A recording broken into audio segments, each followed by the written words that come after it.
Welcome to Samba Samba. Enjoy the video.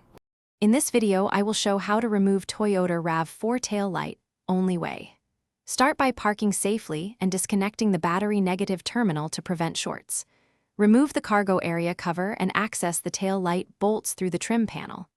Unbolt the two visible fasteners, gently push the housing outward, and twist the bulb sockets free. Inspect seals, clean the area, and keep all fasteners together for reinstallation.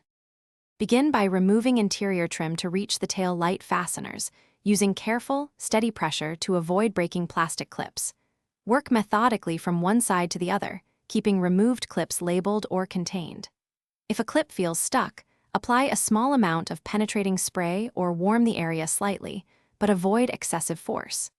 Clear any debris so the housing can move freely, then proceed to unbolt the housing with a socket.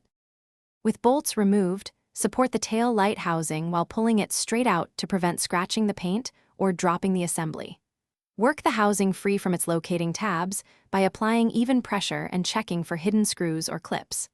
Once the housing clears, rotate each bulb socket counterclockwise to release it, then gently pull bulbs free. Inspect gaskets for wear and replace if necessary before reinstalling the housing. Thanks for watching. Consider subscribing if we helped you.